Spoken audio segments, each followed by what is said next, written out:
میرے عزیز دوستو، ہم سب یہاں پر ایک دکھ، ایک درد، ایک ٹیس لیے ہوئے بیٹھے ہیں جس کا بہت سے لوگوں نے اظہار کیا، لیکن یہ درد، یہ ٹیس، یہ 10 دن، 15 دن، مہینے بھر، سال بھر کی، اس سے آگے نہیں۔ یہ دنیا کی زندگی بہت بڑا مرہم ہے جو غموں کو ختم کر دیتی ہے۔ اصل چیز جو آج کی زندگی سے اور جو ان کے صاحبزادے محترم کی تحریر آپ کے سامنے آئی، اس تحریر اور ان حضرات کے زبان سے نکلے ہوئے ان کے عادات اور اخلاق، یہ ساری چیزیں، اس سے ہم کو سبق ملتا ہے کہ اے لوگوں، میں تو چلا گیا دنیا سے، میں نے علم و ادب کے سارے برسات برسائی، میں نے ہر میدان کے اندر جس اسٹیج پر میں چڑھ گیا اس اسٹیج کو میں نے کیپچر کر لیا، وہ اسٹیج میری مٹھی میں ہو گیا، میں نے علم و ادب کے ایسے سرچشمے کھول دیے۔ لیکن ان تمام چیزوں کے اندر ہمیں جو چیز ملتی ہے وہ چند چیزیں ہیں۔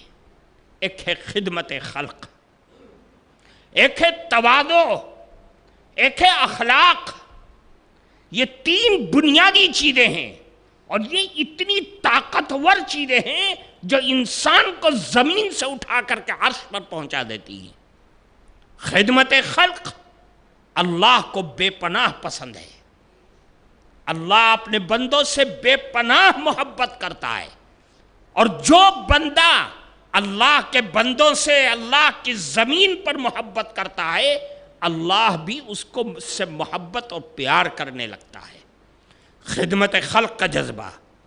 پھر اس کے بعد اخلاق، آپ کے اخلاق و عادات کی بنیادیں جو آپ کے سامنے بیان کی گئی، وہ ایسی چیز ہے کہ اللہ کے نبی نے فرمایا کہ تمہارے اخلاق اچھے اگر ہیں، اچھے اخلاق والے انسان کو اللہ رب العزت والجلال جنت میں راتوں نفلیں اور تہجد پڑھنے والوں سے آگے پہنچا دے گا، اور جنت کے اعلیٰ مقام پر اس کے لیے بالا خانہ اور اس کے لیے مکانات تیار کرے گا۔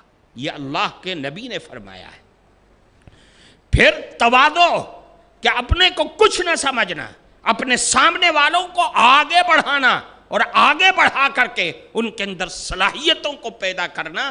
یہ ہمیں سبق ملا ہے آج کی اس اجلاس سے اور آج کی اس بیٹھک سے۔ ایک اور چیز تھی حضرت مولانا کے اندر جو ابھی میرے محترم نے مجھ سے بیان فرمایا یہاں آنے سے پہلے، وہ تو کمال کی چیز ہے۔ حضرت مولانا کے بارے میں انہوں نے فرمایا کہ لوگ جانتے نہیں ہیں، سمجھتے نہیں ہیں، ان کے گھر کے افراد بھی نہیں سمجھتے ہیں، بہت کم جانتے ہوں گے کہ اللہ رب العزت والجلال نے حضرت مولانا کو وہ کیفیت دی تھی کہ آپ کے ذریعے سے نہ جانے کتنے گھروں کے چولہے جلا کرتے تھے۔ آپ بہت خاموشی کے ساتھ ان کی مدد کرتے، ان کی نصرت کرتے، ان کے غمی میں، ان کے خوشی میں ان کے ساتھ کھڑے ہو جایا کرتے تھے۔ اس حدیث کی مصداق بنتے تھے کہ جس حدیث میں اللہ کے نبی نے فرمایا 7 آدمی قیامت کے روز عرش کے سائے میں ہوں گے، ان میں سے ایک ہوگا وَرَجُلٌ تَصَدَّقَ بِيَمِينِهِ فَأَخْفَاهَا حَتَّى لَا تَعْلَمُ شِمَالَهُ، یعنی ایسا آدمی تصدق بصدقۃ فاخفاها، صدقہ کیا اور اتنا چھپا کر کے کیا کہ یہاں تک کہ اس کے بائیں ہاتھ کو نہیں معلوم چلا کہ دائیں ہاتھ نے خرچ کیا کیا ہے۔ حضرت مولانا کی یہ صفت انہوں نے بیان کی، میری تو آنکھیں کھلی رہ گئی کہ ایسا عظیم انسان کہ آج ہماری نظروں سے اوجھل ہو گیا۔ بہرحال اللہ ان کو غریق رحمت فرمائے اور ان کے درجات کو بلند فرمائے، اور ان کی ان تمام صفات کو ہمارے درمیان بطور تذکرہ نہیں بلکہ ان تمام صفات کو ہماری زندگیوں میں اجاگر فرما دے تاکہ ان کے لیے یہ تمام چیزیں صدقہ جاریہ بن جائیں۔ آخر میں جب یہاں آ رہا تھا تو حضرت والد محترم حضرت مولانا سید ارشد مدنی دامت برکاتہم نے ایک تحریر مجھ کو دیا کہ وہاں جا کر کے اس کو پڑھ دینا۔ میں وہ تحریر آپ کے سامنے پڑھتا ہوں برائے تعزیت۔